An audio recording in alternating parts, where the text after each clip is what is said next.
black, white, Hispanic. The Hispanic community. Happy Hispanic Heritage Month.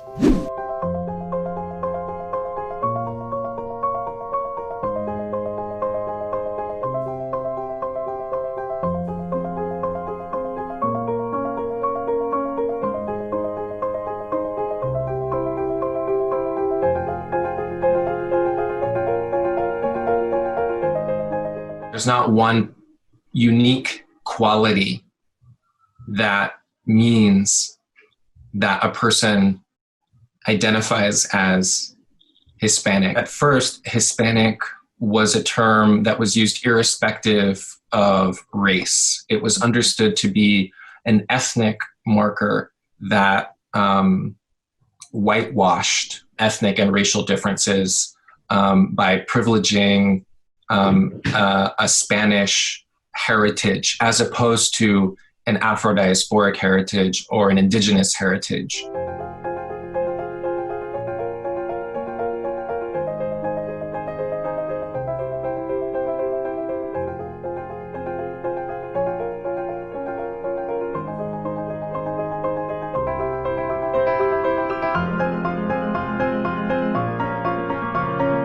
To categorize people, there's always going to be overlap or there's always going to be imperfections. And one of the things that I think Hispanic has always had is an ambiguity about what it actually means.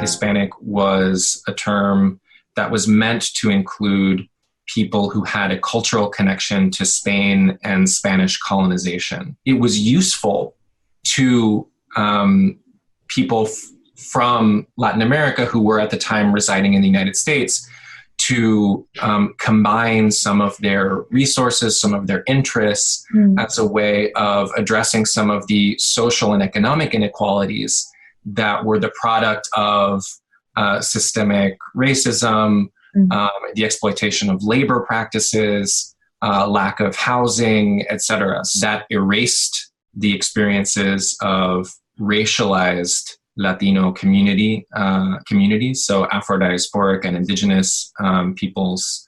And so in the 80s and 90s and today, Latino became a term that was more prominent. So today you see about 50% of people in the United States who prefer Hispanic and about 50% who prefer Latino.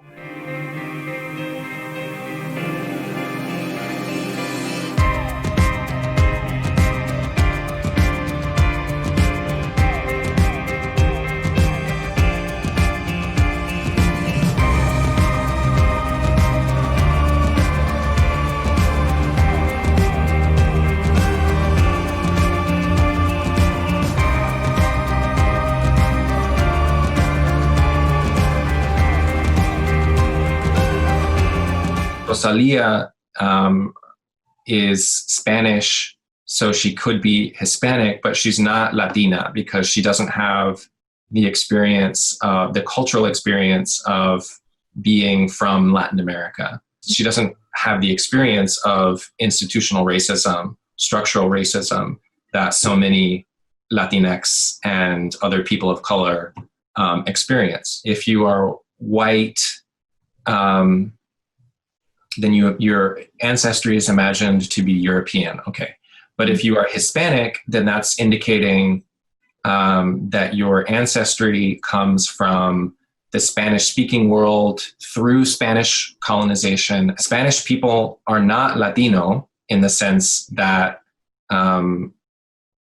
Latino refers to Latin American ancestry and origins and experience. They are European, they are Spanish. For most people who come from Latin America, their first form of identification is their nation of origin. Now, with the convergence of Latinx activism, Black Lives Matter, decolonial activism and practice, we're seeing a more complex and nuanced conversation about how power affects racialized bodies.